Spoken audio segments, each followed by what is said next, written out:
വെറും 80 രൂപയ്ക്കാണ് ഈ ഒരു ബ്രെഡും ബീഫ് സ്റ്റൂവും ഇവരുടെ കൊടുക്കുന്നത്. ഇത് കൂടാണ്ട് പാൽക്കപ്പയും ചിക്കൻ ഫ്രൈയും ദോശയൊക്കെ ആയിട്ട് ഒരു പുതിയ തട്ടുകടയാണ് കേട്ടോ ഇത്. കുറച്ച് നാളുകൾക്ക് മുമ്പ് ഷാരി ചേച്ചിയും മകളും കൂടെ നടത്തുന്ന ഒരു ചെറിയ സർബത്തടയുടെ വീഡിയോ ഞാൻ ചെയ്തിട്ടുണ്ടായിരുന്നു. ഇത് ചേച്ചിയുടെ ഒരു പുതിയ സംരംഭമാണ് ഈ ഒരു തട്ടുകട. ഈ ഒരു തട്ടുകട തുടങ്ങാനുള്ള കാരണം തന്നെ ചേച്ചി ഒരു ഡയാലിസിസ് പേഷ്യൻ്റ് ആണ്. ചികിത്സയുടെ ആവശ്യത്തിന് വേണ്ടിയിട്ടാണ് ഇപ്പോൾ ഇവർ ഇങ്ങനെ ഒരു കുഞ്ഞു കട തുടങ്ങിയേക്കുന്നത്. ചില ആൾക്കാരെയൊക്കെ നമ്മൾ പരിചയപ്പെടുമ്പോൾ അവരുടെ ഒരു പോസിറ്റിവിറ്റിയും ധൈര്യമൊക്കെ നമുക്കും കിട്ടാറുണ്ടല്ലേ. അങ്ങനെ ഒരാളാണ് ഷാരി ചേച്ചി. ഓരോ ദിവസവും ഇടവിട്ടിട്ടാണ് ഡയാലിസിസ് ചെയ്യുന്നത്. ചികിത്സയുടെ ആവശ്യത്തിന് വേണ്ടിയിട്ടാണ് ഇങ്ങനെ ഒരു കട ഇവർ തുടങ്ങിയേക്കുന്നത്. ചേച്ചിയുടെ മകള് ആദ്യം എനിക്ക് മെസ്സേജ് ചെയ്തപ്പോൾ ഞാൻ ഒന്നും നോക്കാതെ ഓടി വന്നിട്ടാണ് ഇവരുടെ ആ ഒരു സർബത്തിന്റെ വീഡിയോ ചെയ്തത്. അത് 2 കൈ നീട്ടിയാണ് നിങ്ങൾ എല്ലാവരും സ്വീകരിച്ചത്.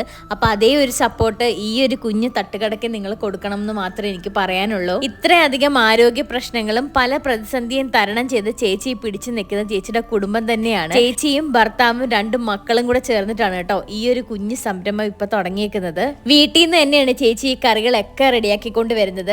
വൈകുന്നേരം 6 മണിയാകുമ്പോൾ തന്നെ നല്ല ചൂട് ദോശയും ചിക്കൻ ഫ്രൈ ഒക്കെ ഇവിടെ റെഡിയായി തുടങ്ങും.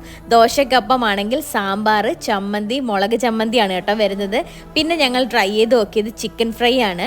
വീട്ടിലൊക്കെ നമ്മൾ ഉണ്ടാക്കുന്ന അതേ ഒരു സ്വാദ് തന്നെയാണ് കേട്ടോ ഈ ഒരു ചിക്കൻ ഫ്രൈക്ക്. ഈ ഒരു പ്ലേറ്റിന് 80 രൂപയാണ്. ഇവിടെ പാൽക്കപ്പയും ബീഫിൻ്റെ ഒരു കോംബോ വരുന്നുണ്ട്. ഈ ഒരു കോംബോയ്ക്ക് 80 രൂപയെ വരുന്നുള്ളൂ. നല്ല പാൽക്കപ്പയും ബീഫ് കറിയായിരുന്നു. ബീഫ് കറി ഞങ്ങൾ ബ്രെഡിൻ്റെ കൂടെയും ട്രൈ ചെയ്തിട്ടുണ്ടായിരുന്നു കേട്ടോ. പിന്നെ നല്ല കുറുകിയ ബീഫ് സ്റ്റൂവിനൊപ്പം ബ്രെഡും ഉണ്ട്. ഈ ഒരു കോംബോയ്ക്കും 80 രൂപയേ ഉള്ളൂ. ഇപ്പം ഇത്ര ഐറ്റംസ് മാത്രമായിട്ടാണ് കട തുടങ്ങിയേക്കുന്നത്. 2 ദിവസമേ ആയിട്ടുള്ള തുടങ്ങിയിട്ട്. പതിയെ ചേച്ചിയുടെ ആരോഗ്യം മെച്ചപ്പെടുന്നതിനനുസരിച്ച് തന്നെ പല ഐറ്റംസും പുതിയതായിട്ട് ആഡ് ചെയ്യാൻ ചേച്ചി ആഗ്രഹിക്കുന്നുണ്ട്. നല്ല നല്ല രുചികൾ എല്ലാവർക്കും നല്ല സ്നേഹത്തോടെ വിളമ്പാനാണ് ഷാരി ചേച്ചി ആഗ്രഹിക്കുന്നത്. ഇനി ഈ ഒരു കുടുംബം മുഴുവനും ചേച്ചിയുടെ ചികിത്സ ഉൾപ്പെടെ കഴിഞ്ഞു പോകേണ്ടത് ഈ ഒരു ഒറ്റ വരുമാനത്തിലാണ്. 10ാം ക്ലാസ്സിൽ പഠിക്കുന്ന ഒരു മകളും 4ാം ക്ലാസ്സിൽ പഠിക്കുന്ന ഒരു മകനുമാണ് ചേച്ചിക്കുള്ളത്. കൂടെ അച്ഛനും അമ്മയ്ക്കും സപ്പോർട്ടായിട്ട് അവർ 2 പേരും നിപ്പുണ്ട്. ഇന്നലെ ഞാൻ ഇൻസ്റ്റാഗ്രാമിൽ വീഡിയോ ഇട്ട് കഴിഞ്ഞപ്പോൾ തന്നെ കുറേ അധികം ആൾക്കാർ ഫുഡ് കഴിക്കാൻ വേണ്ടി പോയിട്ടുണ്ടായിരുന്നു. പക്ഷെ നിർഭാഗ്യവശാൽ ഇന്നലെ കടയില്ലായിരുന്നു. ഇന്നലെ ചേച്ചിക്ക് ഡയാലിസിസ് ഉള്ള ദിവസമായിരുന്നു. അപ്പോൾ അതുകൊണ്ട് തന്നെ പോയി വന്നപ്പോൾ നല്ല ക്ഷീണം, ഒട്ടും വയ്യാത്തത് കൊണ്ട് കട തുറക്കാൻ സാധിച്ചില്ല. അപ്പം നിങ്ങൾ ഈ വഴി വരുമ്പോൾ കട തുറന്നിട്ടില്ല എന്നുണ്ടെങ്കിൽ ഒന്ന് മനസ്സിലാക്കുക.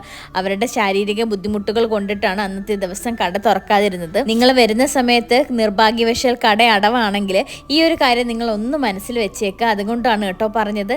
പിന്നെ ഒരു ദിവസം വന്നിട്ട് ഇതൊക്കെ ഒന്ന് കഴിച്ചു നോക്കേണ്ടതാണ്. നമ്മളുടെ ഓരോരുത്തരുടെയും സപ്പോർട്ടാണ് ഈ ഒരു കുടുംബത്തിന്റെ ധൈര്യം എന്ന് പറയുന്നത്. ലൊക്കേഷൻ വരുന്നത് കൊമ്മാടി പാലം കഴിഞ്ഞ് അമൃത സ്കൂൾ എത്തുന്നതിന് മുന്നേ ആയിട്ടാണ്.